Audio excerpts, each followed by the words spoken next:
જાણો સદી માતાની સિંધથી પાટણ સુધીની યાત્રા। સદી માતાનો ઇતિહાસ। હમીર કકુનું મેણું સાંભળીને સદી વડિયારમાં વરાણા આવીને કીધું કે ખોડિયાર, હું પાટણ મારી 250 ભેંસ લેવા પાટણ જાઉં છું। ખોડિયાર બોલ્યા કે હું પણ તમારી સાથે આવું છું। એટલે સદીએ ખોડિયારને કીધું કે ના, હું એકલી જ પહોંચી વળીશ। અને રાતના 12 વાગ્યે સદી પાટણના દરવાજે ઉતરી। સિદ્ધરાજ રાજાને તો ખબર હતી કે સદી તેની ભેંસો પાછી લેવા આવશે, એટલે સિદ્ધરાજ રાજાએ પાટણના પીરોની દરવાજા ઉપર પીરાઈ ગોઠવી હતી, કેમ કે સુધી ભેંસો લેવા આવે તો પાટણમાં આવી ના શકે। એટલે સદી પાટણના દરવાજા બાજુ વળી, એટલે પીરીએ રોકી અને કીધું કે ઓ બોન, ક્યાં જાવ છો? આ દરવાજા ઉપર અમારી ચોકી છે, તમને પાટણની અંદર નહીં જવા દઈએ। એટલે સદી બોલી કે આલ્યા પીરો, મેં સદીએ સિદ્ધરાજ રાજાનું મેણું ભાગવા માટે આ ભેંસો આપી હતી, અને ભેંસો પાછી લીધા વગર હું સદી પાછી વળીશ નહીં। આ પાટણના પીરને સમજી ગયા કે સદી ભેંસો લીધા વગર પાછી તો વળશે નહીં। એટલે પીરોએ વચ્ચેનો રસ્તો કાઢ્યો અને સદીને કીધું કે સદી, તું તારું સત બતાવે અને અમે પીર જે કહીએ તે કરી બતાવે તો તને પાટણના દરવાજા અંદર જવા દઈએ।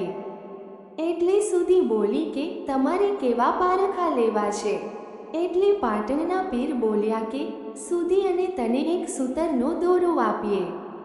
આ સૂતરના દોરાને 2 ઝાડ સાથે બાંધીને હિંચકા ઝૂલી બતાવે તો સદી તમારી સત્પાની સાબિત થાય। જો તમે હિંચકા નહીં ઝૂલી બચાવો તો પાટણમાં નહીં વળવા દઈએ।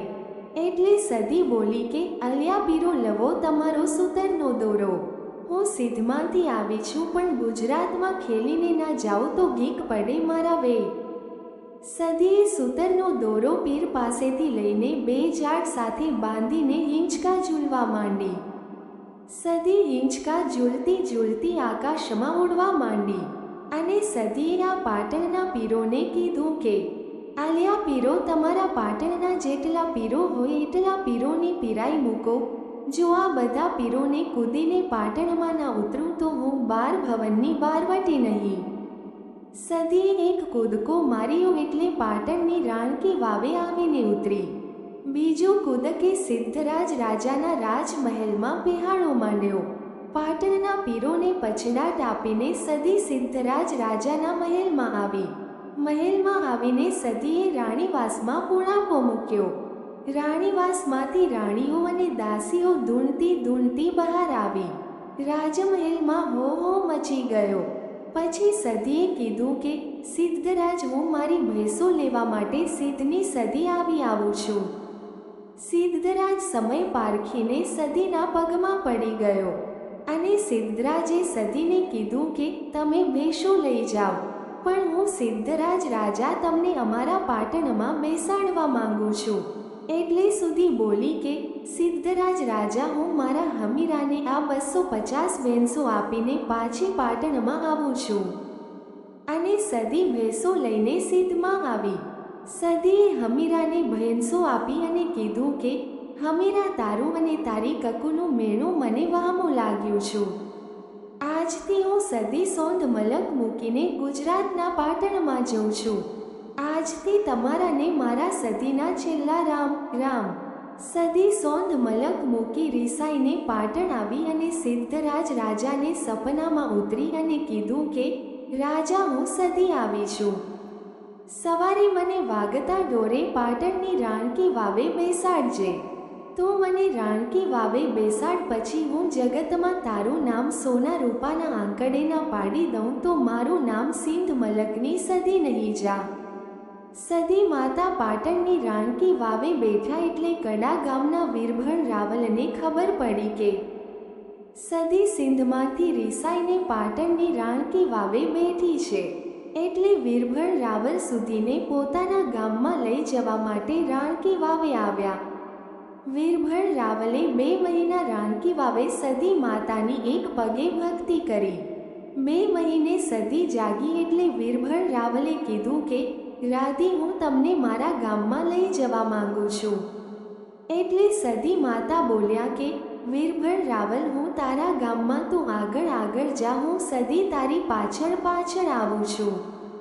પણ તું ક્યાંને બેસતો નહીં. જો તું રસ્તામાં ક્યાંને બેસી જઈશ તો હું સદી ત્યાંથી આગળ વધીશ નહીં. એટલે વીરભર રાવલે પાટણથી હેડીને તેના ગામના માર્ગે પડ્યો અને સદી વીરભર રાવલની પાછળ પાછળ આવી રહી છે. વીરભર રાવલ કડા ગામના પાદરે રાયણના ઝાડ નીચે સૂતા હતા અને આકાશવાણી થઈ કે, વીરભર, હું સદી અહીંથી આગળ તારા ગામ સુધી નહીં આવું. મારે અહીં જ રોકાવું પડશે. સુધી બોલ્યા કે, વીરભર રાવલ, મેં તને કીધું કે તું ક્યાં રોકાઈને બેસાઈ ન જતો. એટલે સદીએ કાડા ગામના સૂકા રાયણના ઝાડ નીચે આસાન વાળ્યું. વીરભરને નક્કી થઈ ગયું કે સુધી હવે મારા ગામ આવશે નહીં. એટલે વીરભર રાવલ સાધીને સૂકા રાયણના થડે બેસાડીને તેના ગામના માર્ગે પડ્યો. પણ વીરભર રાવલ રોજ કડા ગામના રાયણના ઝાડે સદી માતાની પૂજા કરવા આવતો. એટલે આ વાત કડા ગામના મુખીને મગજમાં ના બેઠી. એટલે મુખીએ વીરભર રાવલને કીધું કે, રાવલ, જો તમે સાચું કહેતા હોય તો મારી એક વાત સાંભળો. હું ગામનો મુખી છું અને મારી 50 વર્ષની ઉંમર થઈ છે, પણ મારે કોઈ વરદાન નથી. જો તારી સદી પાટણથી અહીં કડા ગામમાં આવી હોય તો તારી સદી માતાને કહો કે મને એક દીકરો આપે.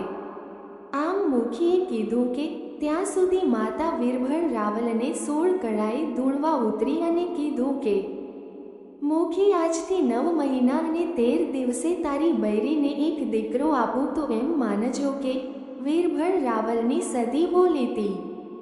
એટલે મુખીએ કીધું કે જો સદી તું મને 50 વર્ષના મુખીને દીકરો જ આપવા બેઠી હોય તો કાનિક પતિત આપતી જાજે.